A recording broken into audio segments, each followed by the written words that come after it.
Hey guys, what's going on, and welcome back to What Shall We Do Next. And today I was going to do another reaction to another short horror film, but something else came up, and I've been doing a lot of thinking. And this started because I actually, a couple hours ago, I watched Roman Atwood's latest vlog, and it was about Mama, and sadly she passed away. When I saw the thumbnail, I thought, oh, I haven't seen Mama for a while. I don't really tune into Roman's videos as much as I used to, and I feel kind of bad about that. But I saw the thumbnail and she was in it, and I thought, oh, I wonder how she's doing. And then I saw the title right after, and it was just like, it made my stomach turn for a second, because she was kind of an icon in Roman's vlogs, I guess. She was very often in them, and even in his pranks in his prank channel. And she played a pretty big role in not just in the videos, but also in my life, because Roman was a huge inspiration to me. When I first started out on YouTube, it was him that I was looking up to. It was him that I wanted to be like. He was always promoting positivity, and I've always been the way that I am. You guys know how I am now, and I kind of just accepted it and owned it, that I'm just this depressed mess, and I couldn't really be genuine when I was trying to be like Roman Atwood. I was trying to put this positivity. You guys probably remember from years ago, I used to be very similar. I would talk very loud, and I would be very I guess fake happy, just to kind of push positivity, because I wanted to do what he was doing. I wanted to do to other people the way he made me feel. Every time I would watch his vlogs, I would feel this just happiness, motivation, and just positivity, and it really did work. Watching his videos was one of the few things that I actually enjoyed in my life. I wanted to be able to do that for somebody else. But then I just thought, I'm kind of, not only am I lying to you guys, but I'm also lying to myself, pretending to be happy when I'm really not. That's when I kind of just let that part of me go. I mean, I still am kind of goofy and funny, and I do all of these things just because that's the way I am, but I'm not afraid to show that I am a depressed mess sometimes too. I'm not always happy, not like it appeared in my older videos. I just thought it was more transparent with you guys to be myself more, and I don't know whether that was a good thing or a bad thing. I kind of weighed up the pros and the cons for a while about that. But anyway, we're getting off track. I really wanted to, I started thinking about this, and it hurt me to see that title. And I watched the video. It was a beautiful, memorial type of video, a commemorative video about Mama. And it made me think of all the times that I used to sit alone when I was 20 years old, and I'd sit there alone at night just watching Roman's videos, getting up every morning, going to this job that I hated. This was when my channel was barely even a channel. I had a channel, but I wasn't really doing much on it at that time. I was just kind of a mess. I haven't really changed much, but for the next few years after discovering Roman's channel, the positivity did spread, and it did make me feel like I'm unstoppable. I felt motivated. I felt because he would often do these motivational speeches throughout his videos. They weren't just funny videos all the time. Sometimes he would just stop, set the camera down, say I want to give you guys a motivational message, so here it is. And then he would tell a story that happened to him in his life, and it was something that I could almost always relate to. It was I felt like he knew me in a way. It was, I don't know, it was such a very I guess very important part of my life, was discovering Roman's channel. And I do feel bad because I have kind of grown up now, and I still check in every now and then. It's not like I've stopped watching him. I do check in every now and then, but back then I didn't really have much of a life, so I was kind of just watching every night. I would sit there waiting every night for the uploads. And just, they became, to me, it felt like they became family, or I knew them so well that I felt like I was part of the family. Not only Roman, but Brittany, Noah, Kane, and now there's 2 more kids, which is crazy, because back when I first started, even Noah was only a little kid, and now he's 18. It's crazy. But that's what I wanted to talk about mainly for this video, is how I've talked about this before, but how we deal with the constant moving forward, I guess, the constant cycle of life. And that is something that I struggle with hard. It's real hard. Just seeing that video made me think of all the times that I used to watch, and I used to love those videos where Aunt Duck and Mama was both in them together, and they would both be very funny. And the whole family just kind of started to feel like family when you know them all by name, and you just kind of learn more about their personalities and things like that. And just seeing them every single day was the only thing I looked forward to of my life.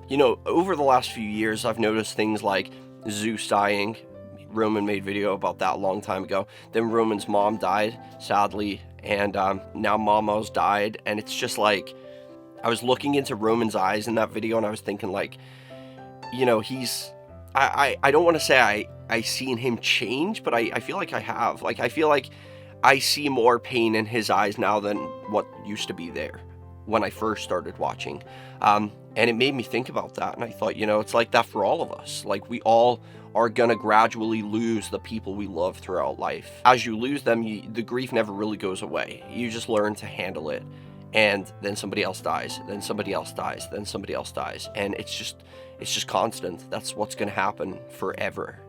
And it scares me a lot because, like, most people kind of just, you know, they cry, they grieve, then they recover, and they go on, they heal. I don't know really if that's that they are healed. Of course they still miss them, it's not like they forget about them, but I wonder how, like, people genuinely cope, because I just don't really know if I'm capable of that, and it scares me sometimes because I do often think, like, you know, I've got a pretty big family, and I'm very close with my family, and I see people all the time. I was talking about this to my sister not so long ago, and, like, they're all getting older, especially when you haven't seen them for a while, and you suddenly notice that people are aging, and it's scary, and it's sad, and it makes you feel regret that you never spent more time with them, even though they're still here now, but then you don't do anything to change it, because you can't really do that. It's like mentally exhausting. It's not healthy to do that. Want to be around people 24/7 all the time? Like,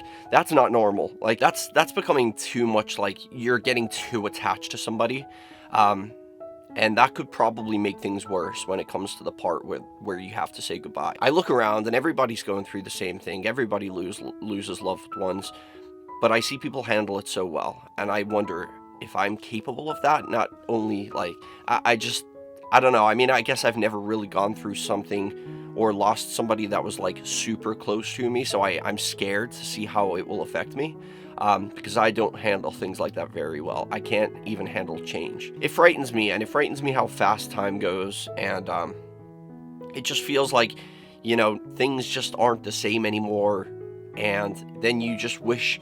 I spend my life now wishing I could go back to certain times in my past, and you can't really do that. I should be appreciating the moment now, but I can't, because I'm so caught up on the past and, like, people from the past and things that I miss. But then, you know, a few years from now, somebody I love could die, who's alive right now but could be dead in a couple of years, and in a couple of years I'm going to be thinking back to this time and thinking, I wish I would have spent more time with them. I wish I would have appreciated that time more, but instead I was too busy being in that time thinking about the past, and now here I am in the future thinking about the past, which is happening right now, when I should be appreciating that time, because some of those people that I'm with there are also going to be dead soon. It's a very negative way of thinking.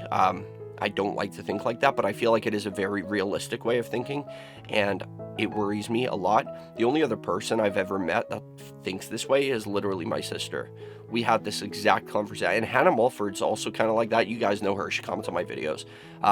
She's very similar too. We were talking about this in the comments just the other day, and she can relate. She doesn't like change, and the things she was saying to me, I could really relate to, and it feels like, I don't know, I feel like everybody's so different. I feel like everybody's brains are tuned to kind of be more career focused and focus on, like, getting your big house, getting your mortgage paid off, getting that perfect job. But nobody really thinks about, you know, what the actual most important things in life is. And it's like family, friends, loved ones.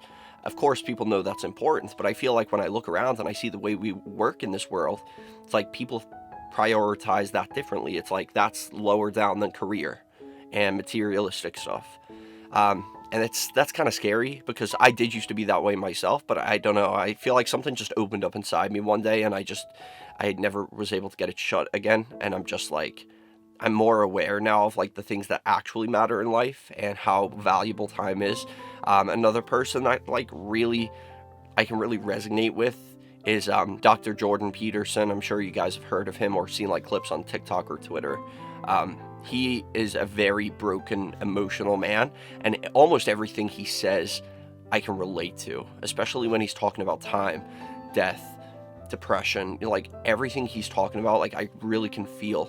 and he very often gets emotional when he's talking about it. Like, I feel like he has it worse than me. Whatever this thing is I have in my head, this emotion, or this awareness to these, like, emotions, he has it 10 times worse. I can't imagine the pain that he's going through inside, because I sometimes feel like the weight of the world on my shoulders. Like, I feel so overwhelmed with anxiety and depression because of all of this.